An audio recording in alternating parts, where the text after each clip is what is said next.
Welcome, Okay. Forgetting the Future, to Studio Expresso Discovery Artists. This is one of the bands that we love, and we've been featuring them in, let's see, it was our last June 2020, and then October 2020. Here we are, 2021, and they have a new release, a 5-song EP, and I'm going to let Ken Allardyce, their producer, introduce Robbie, the front man of Forgetting the Future. Well, Clarice, this is Robbie McNicol, who is the front man of Forgetting the Future, who I've wanted to introduce you to for a long time, because I know you'll get along with him great. He's a lovely guy. Yeah, I had to say that, Rob. And here he is. Anyway, so you've got a bunch of questions for him. I can't wait to hear what he's got to say. Well, don't believe a word of it. Well, thank you, Robbie, for being part of this. I just want to, first of all, congratulate you for all the great work you've been doing. I love the videos and the songs. They're just amazing. And you've got quite a catalog going on too. So how many songs would you say have you worked together so far? Yeah, thank you so much. That's really kind of you to say. I think we've done quite a few. We've done a whole album. Yep. And another 5, so about maybe like 15, nearing on 15, possibly too many. And these are all, I mean, I would say that every one is a single. You guys have done a great job of not just filling songs, but really working on each one. And that really shows. So first of all, this is for your US fans, soon to be craving you. Forgetting the Future. Sorry, I had to borrow from Blatch. Love it. So, you know, Robbie, tell me, introduce your band members, their names and their instruments. So I'm obviously Robbie, and I'm the front man. Usually on my left, when we're on the stage, we have my bass player Max Paul. One of my childhood best mates. We grew up together and stuff like that. And then usually on my right, we've got young Jamie Mackay. He's our lead guitarist. And behind me, usually on the drums, is our foundation, Connor Wilson. And we're just a 4-piece. So, you know, classic rock and roll, you know. Oh, so we're the Beatles. So, all right. So, who came up with the name Forgetting the Future, and what was the inspiration behind it? It was kind of a weird one because we came up with it when we were pretty young. I think we were about 15, 16. And obviously we're all like 21, 22 now. And I think we were just trying to think about a name that was pretty ridiculous and pretty rememberable. And I think after we kind of chose it, it was so uncool that it kind of felt cool. So we were like, yeah, Forget the Future, we'll stick with it. Because we had, when we were younger, we started jamming together and stuff like that in like local kind of youth clubs. And I believe the first name we ever were provided was Pablo's Cheetahs, which didn't stick very long, as you can imagine. And then we went up for Forgetting the Future, thank God. So yeah. That's great.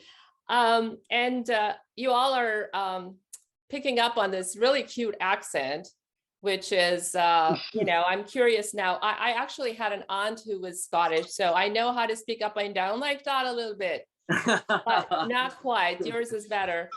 So tell me a little bit about when you met Ken, your producer, and how did that come about? So we met Ken, first of all. I'll take you right back to the start. Basically, me and the lads seen an advert about a battle of bands that was going to be in Nairn. And Nairn's not too far away from us. It was about, because we live so north in the Highlands in Scotland, that Inverness, which is our closest city, is 2 hours away. Apart from that, it's like little villages and towns and stuff like that. So we were like, yeah, it's pretty close. So we'll give it a try. We'll enter in the competition, and the kind of main prize, once you've gotten through all the heats and won the final, was to have the opportunity to record I believe it was originally 4 tracks with this top LA producer, and we were like, oh my god, let's go for it, let's do it, because that'd be really cool. But we didn't really expect to because we were a bit younger at the time, and we didn't know what to expect getting down there. We're like, oh, there's going to be loads of kind of older city bands that have been in the scene for a while and they know what they're doing and stuff like that. So we didn't really expect to get through too many heats. We just kind of came in the mindset of thinking about, we'll play a gig and we'll use it, we'll pretend it's a gig, and we'll try and get some fans and stuff like that from it. And then we ended up getting through the first heat, and then I think I introduced myself to Ken in the first heat, in the first round, I think, and I was trying to teach him our local Caithness dialect. Just funny you bringing that up there as well. And I think I called him Cully Ken straight off the bat, which probably set off alarm bells for him. And so I think I handed him a CD. Did I hand you a CD, Ken? Ah, good. Yeah, I think so. I think Good so. I think job. Cully Ken came later. I don't think on the first night. Was it you later? said, Yeah. Cully Ken. That was the second round when I knew you. Yeah. So what caught your ear, Ken, when you first heard that Well, to be music? honest, when I first saw them, it was in this contest, and it was in a sort of club with not the greatest sound system or anything, so it was a bit of a racket, to be quite honest. So it's hard to tell how good they were. I could tell they were good, and they were really exciting on stage, and they were good, but I didn't know how good until I got them in the studio, and then I realized that Robbie is a very gifted writer, you know. Nice. And Songwriting, songs are at the heart of it, really. And yeah, totally. Speaking of live, I noticed that you guys are playing on the 19th in Glasgow coming up. Yeah, November. That's November, great. yeah. Yeah. They're playing on the 19th, this 19th, which is in a few days' time. All right. So let's break it up a little bit. I'm going to just say words. Robbie, go ahead and just respond with one word. Okay. All right. I'll You try ready? and keep it nice and PG. Good at this. Yeah. Okay. Your birthday. June. You want to say the date?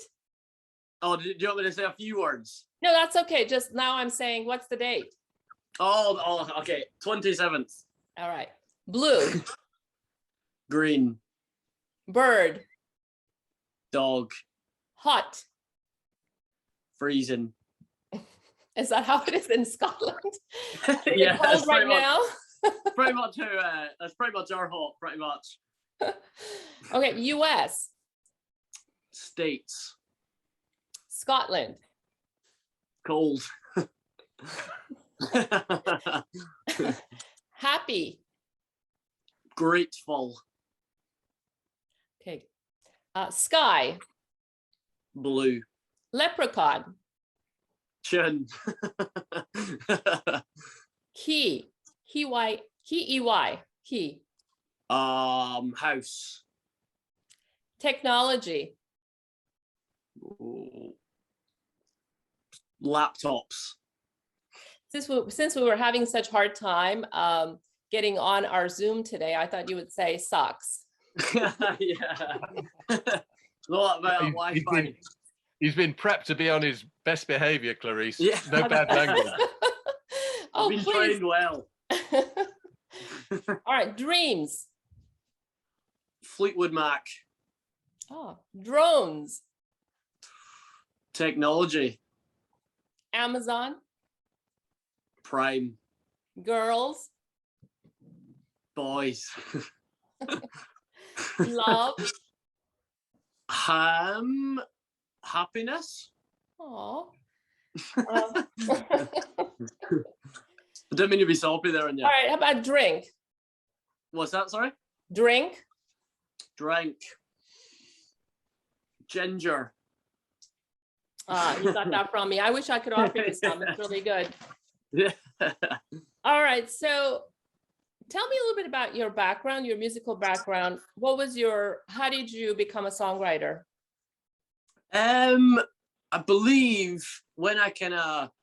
started getting into music, I started getting into artists like Jake Bugg when he kind of blew up a bit. I think I was about early kind of high school, and I kind of got really obsessed with it because I think the reason why I got obsessed with Jake Bugg is because he's quite a alternative kind of sound to other kind of bands and stuff at the moment. He had a kind of really old school kind of bluesy. Was it the lyrics or the melody or the, you know, the beats? What was it that I think it was the stories that he was telling, pretty much, because he was talking about, I remember him singing songs like Seen It All, about a kind of council estate, and it being really relatable. And then I was watching live gigs of him, and everyone was just screaming it back to him because everyone related to it so much. And I just thought, that's pretty cool.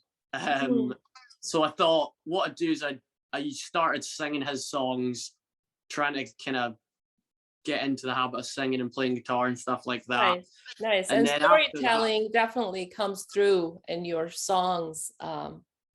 So yeah, thank you. Yeah, I think with my writing, I've always kind of used, up until recently actually, kind of more personal situations and stuff like that. But recently I've been picturing a little bit more, so thinking about a situation, a relationship, and putting my head in that, and then imagine I'm in the situation and writing about it as if how I'd feel about it. But when I started, I was writing just random.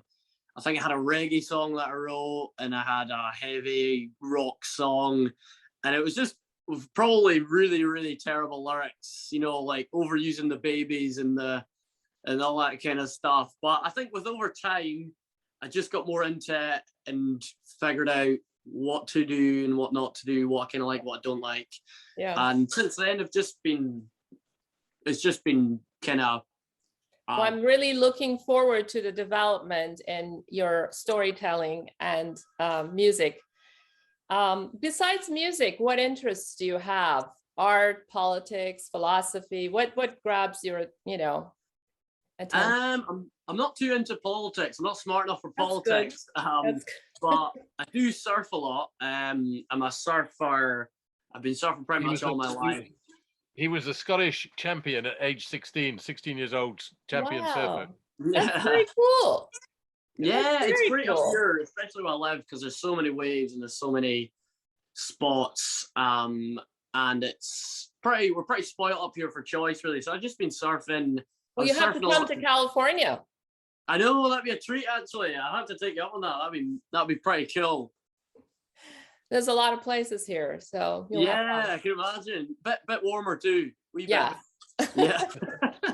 Less wetsuits. So, who's your inspiration musically? What's on your playlist today? You know, do you listen to other music? Yeah, I listen to a lot of new music, a lot of old music as well. Today, I think my inspirations, I'm really into Cage the Elephant. They're a kind of band. I'm not sure where they're from. I think it's like I think it's the same town that Nirvana are from in America. But Aberdeen, Aberdeen's the same as Scotland. And they're kind of like, they're pretty rock and roll and stuff like that. I'm really into Cage the Elephant. I've been listening to a lot of Royal Blood's new album. I really like the kind of way they're kind of taking their music. And I guess I've just kind of been grabbing little bits from everywhere and taking it for myself, I think. So what would be a dream band to open for, you know, to support? Like if you were to get on the road? I think a band like Catfish and the Bottlemen would be pretty cool. They're one of my favorites. I think they inspired not just me in the band, but Jamie and Max and Connor and all that. They've inspired a lot of us and influenced a lot. So I think that would be, I'd probably pretty fangirling over them if I'm even just met them. So playing with them, I'd probably, you know, my mind would be exploding, I think, but that'd be really cool. All right, everybody listening. Yeah. That's on his list. Hey, Ken, I want to ask you, now about having your own label. What is it different from, working with bands on other labels versus yours? What are some advantages and, mostly advantages, I would hope, but. Yeah, well, it goes both ways. First, you don't get InTime, paid on your InTime own Records. So Yeah. say a little bit about. Well, the first thing is you don't get paid. So when it's your own label. That's a bummer. So that's one of the downsides. But then again, if you do get paid, it's a big pay, you know. So no, but seriously, I think the best thing for me has been the freedom, artistic freedom, because when you're working for a major or I've often been working with a producer too. So as an engineer, your freedom's fairly limited. But when I've been producing, even then you still have to sort of keep the label happy as well. And they might have an idea of their vision of what the record should be. In fact, they usually do. So fortunately, this time there isn't that conflict, because basically I can do what I want, you know. So as long as I'm keeping the band happy. Would you say the same is true for you? Do you have more control over, the images on your that represent you, the branding and overall representation of you, your music? Do you feel like I think it's really you? Yeah, I think just like Ken said, it's a lot more freedom. I've never been signed to a major label, but I imagine there's a lot more kind of poking and pulling and obviously kind of that. But working with Ken and Alan at InTime Records it's really painless, which is great, because we've got such a personal kind of relationship with those guys. And if something's happening, we all kind of sit down and we think about it and think about what's going to be best, and then make the right decision based on what we're all thinking. I imagine it'd be pretty different, just like you said, with a major label, because I think a lot of bands probably get a lot less say. So we're really lucky, especially working with such established people like InTime Records, that we've got like the amazing professionalism and amazing sound and stuff like that, but we've got a lot of kind of pull and push with our decision to use artists and image and stuff like that. Yeah, that's great. I'm really honored to be speaking to you, and I've known Ken for a long time. He's a hard one to please. He's very picky. He does not like a lot of stuff, and so he's become a big fan of yours, and that says a lot. Yeah. So I'm very honored to see both of you, and I want to encourage everyone to go online and just Google Forgetting the Future. You'll find their official site. You'll find them on Instagram, Facebook. Follow them, like them, and I've become a fan. So thank you.